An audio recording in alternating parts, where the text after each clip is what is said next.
It started with laughter. A crowded hall, soft country music playing under twinkling string lights, and the smell of barbecue and apple pie in the air. The annual Back the Blue charity gala in Springfield, Illinois, a night to honor the town's police force. That's where Sarah Miller first saw him. Daniel Brooks. Officer Daniel Brooks. He wasn't just another man in uniform. There was something about his posture, the easy way he carried authority, the way people leaned toward him when he spoke. He looked like the kind of man who always had everything under control, polished, respected, and absolutely sure of himself. Sarah had been helping serve drinks that night, volunteering for her local community center. She wasn't looking for anyone. After her last breakup, she told herself she was done with men who smiled too easily and promised too much. But when Daniel stopped at her table and asked, "How's your night going, ma'am?" she felt something shift. He had that kind of voice, calm, steady, like a man who could keep you safe in any storm. And when he looked at her, she felt like the only person in the room. He asked for her number before he left, and for the first time in a long while, she said yes. The next morning, her phone buzzed. "Daniel, hope you slept well, Sarah. I'd like to take you out someplace quiet." They met that evening. Coffee first, then dinner, then walks that stretched past midnight. He told her about his job, how dangerous it could be, how proud he was to serve.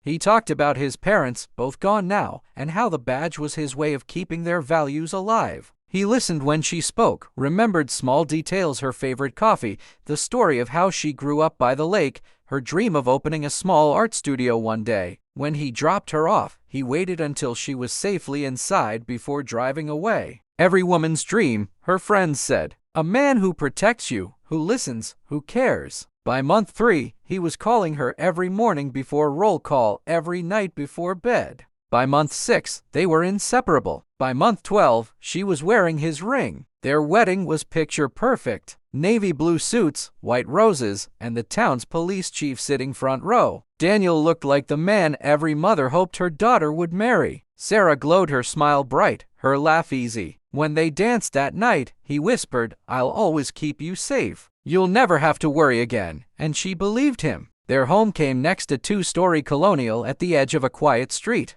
White shutters, a picket fence, and a little garden where Sarah planted lavender and daisies. Neighbors adored them. Daniel helped fix fences, shoveled snow for elderly couples, and waved to every kid on the block. At community picnics, people called them the golden couple, but golden things can hide cracks. It started small, little things. "Text me when you get home, okay? You shouldn't hang out with Rachel, she drinks too much.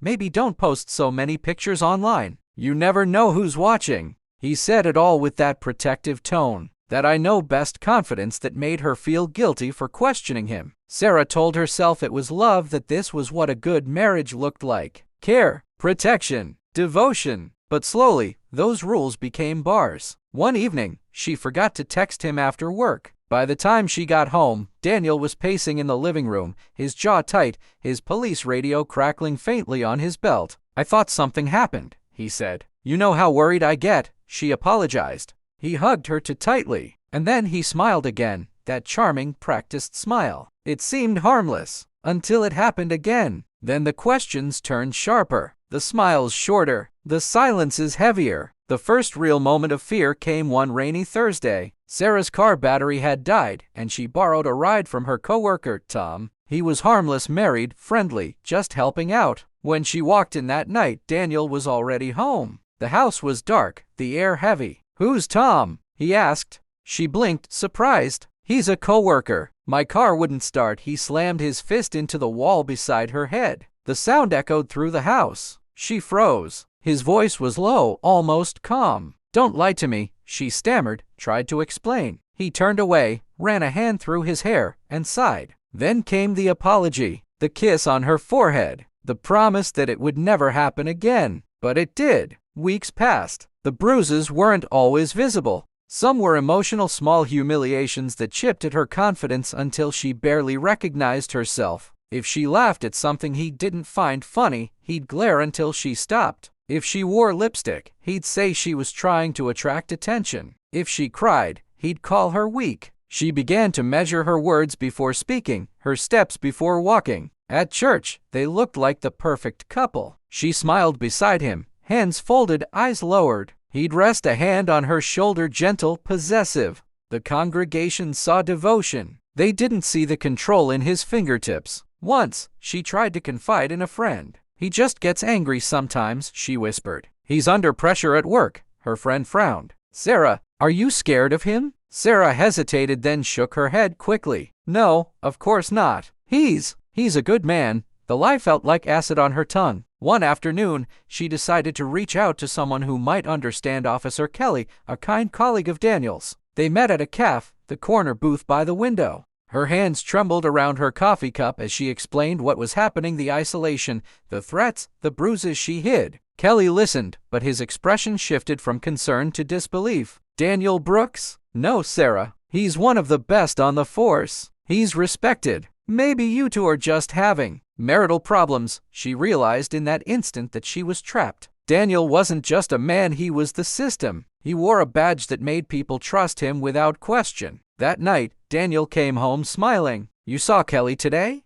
Her heart stopped. "He told me you're worried about me," he said softly. "I told him you just get emotional sometimes. People might start thinking you're unstable if you keep telling stories." He set down his drink, leaned close. "You don't want that, do you?" She shook her head, too terrified to speak. He kissed her cheek. "Good girl." Then he walked away, leaving her shaking in silence. The months that followed were a slow descent. Sarah began counting minutes, how long he was gone, how long she had to prepare dinner, how long until he'd be home again. Every sound became a warning, every silence a test. But under the fear, something new began to form. Not courage, not yet, just a spark of refusal. She started keeping small secrets. A hidden notebook, a prepaid flip phone she found in an old drawer, a plan she didn't yet understand, only that it began with one word: escape. It took her 3 weeks to compose the email. "My husband is a police officer. He's controlling, violent. I think he's dangerous. Please help me." She sent it from the library, hands trembling. Then she waited. Days passed. Nothing. Then, one night, when Daniel was asleep, her phone buzzed with a new message. "You're not alone. There's a way out, but you have to be careful." She read it 3 times, then deleted it, but the words burned into her memory. That night, she slept for the first time in months, because for once, there was hope.